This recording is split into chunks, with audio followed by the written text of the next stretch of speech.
In 1930, a skinny old man in a loincloth walked 388 kilometers to the sea, picked up a lump of natural salt, and broke the law. That single act, picking up salt, free salt from the ocean, shook the British Empire to its foundations. 60,000 people were arrested, and the road to Indian independence began with a grain of salt. This is the history of the cheapest substance in your kitchen and the revolutions it started.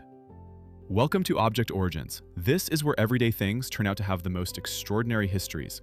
And today, we're going back thousands of years to trace how a simple mineral became a weapon of empire, a trigger of revolution, and the reason you get a paycheck. The history of salt is really the history of power, and I want to walk you through exactly how that worked. From Roman soldiers being paid in it, to the ancient roads built just to move it, to the French peasants who died because of a tax on it, to a Chinese monopoly that lasted over 2,000 years, and finally back to that old man on the beach in 1930.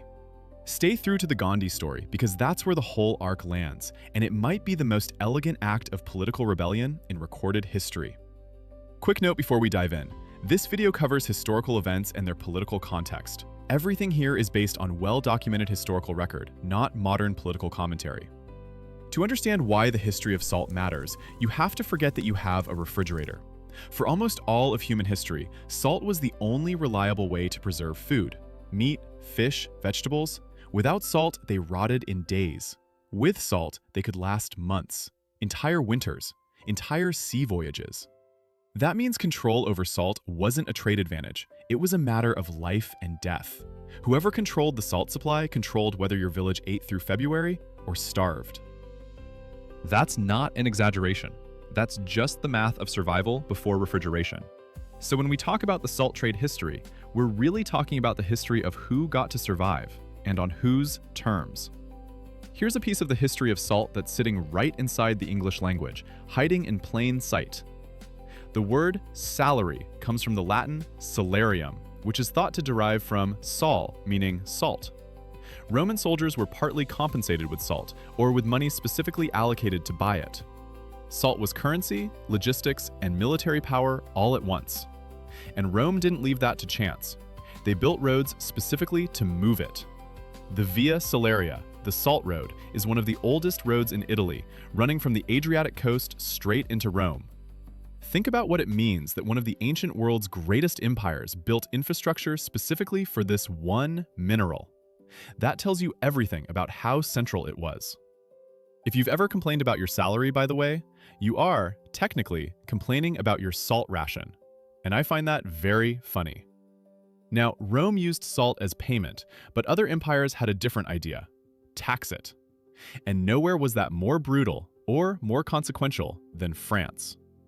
The Gabelle was France's salt tax, and it was one of the most despised laws in French history.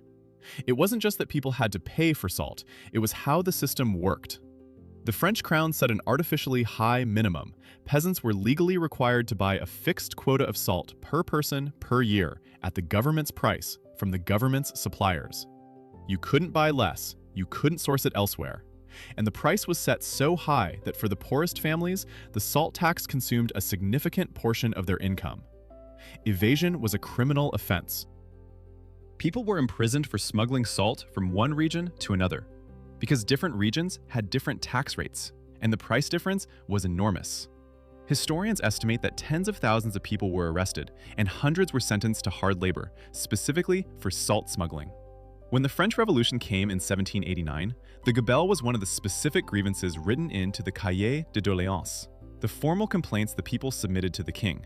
Salt helps light that fuse. The salt trade history and the history of political revolution are more tangled than most people realize. We're about halfway through, and we haven't even gotten to the most extraordinary part yet. Stay with me, because what China did with salt for 2,000 years, and what Gandhi did in response to a similar system, is where this whole story clicks into place. While Europe was taxing salt, China was doing something more ambitious: owning it entirely. The Chinese salt monopoly is one of the longest-running state control systems in recorded history. In various forms, it operated for over 2,000 years, from around the 2nd century BCE well into the 20th century. The basic structure was this: the state controlled salt production, set prices, and licensed distribution. Salt merchants who worked within the system could become extraordinarily wealthy. Those who worked outside it were treated as criminals. The revenue from salt at various points funded the imperial military, massive infrastructure projects, and the bureaucracy that held the empire together. Some historians argue that without salt revenue, several Chinese dynasties simply couldn't have functioned financially. It wasn't a side business. It was a load-bearing pillar of the state. And what's striking is how durable that model was. Governments change, dynasties fall, philosophies shift. But the salt monopoly adapted and survived through all of it, because the logic underneath it never changed.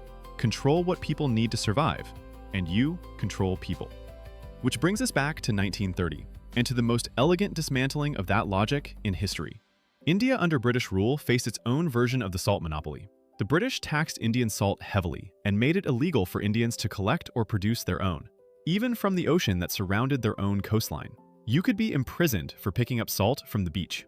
Salt that the ocean deposited for free, that had been harvested by Indian communities for centuries, was now contraband unless you bought it through the British system. Gandhi understood something that purely military resistance often misses. You don't just need to fight power, you need to expose it.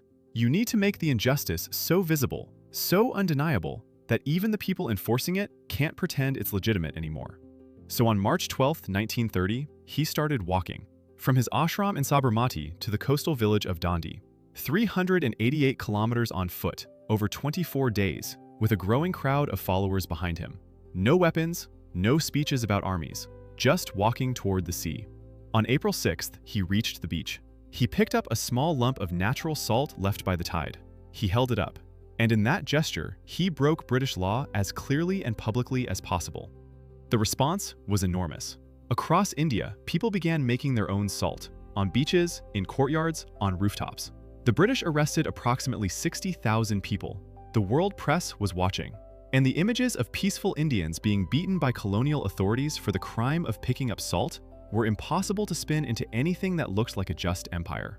The Salt March didn't end British rule immediately, but it shattered the moral credibility of the Raj in a way that couldn't be repaired. It is one of the most documented examples of non-violent civil disobedience in history, and it was built entirely around salt. The Gandhi Salt March is, in a very real sense, the final chapter in a story that started with Roman roads and French tax collectors and Chinese emperors. The history of salt is the history of what happens when someone decides that controlling this mineral is worth any price, and the history of what happens when someone else decides it isn't. So here's where we are. Salt changed history in ways that most people never think about. It built Roman roads and gave us the word salary. It helped ignite the French Revolution through a tax system so oppressive that peasants went to prison for moving salt from one village to the next. It funded Chinese dynasties for over 2,000 years through one of the most enduring state monopolies ever constructed. And it gave Gandhi the perfect instrument to dismantle an empire, not with violence, but with a handful of wet mineral and 3 weeks of walking. The salt trade history is really the history of survival, of control, and of what people are willing to do or endure for something they cannot live without. And here's the thing that sticks with me. Salt now costs almost nothing. A kilogram of it is cheaper than a cup of coffee. You shake it onto food without thinking twice. But the next time you do that, reach for the salt shaker, season something without a second thought. Remember that you're handling a substance that empires were built on, that wars were fought over, that people were jailed for possessing. The history of salt is sitting in your kitchen, completely invisible, completely ordinary. And that, I think, is the most remarkable thing about it. Important reminder, the historical figures, events, and systems discussed in this video are drawn from well-documented historical sources. Tax figures and casualty estimates from historical periods can vary across scholarly sources. Where precision was uncertain, I've reflected that in the language. If you made it this far, you probably enjoy history that actually changes how you see everyday things. So I think you're going to like the next one. We're talking about perfume, a substance that was once considered divine, that seduced kings and poisoned rivals, and that built some of the most ruthless trade empires in history. It's called Perfume, the history of scent, seduction, and deception, and it's already up. Link is right there. And if the history of salt surprised you, drop a comment. Tell me which part landed hardest. I read them and they genuinely shape what I make next. See you in the next one.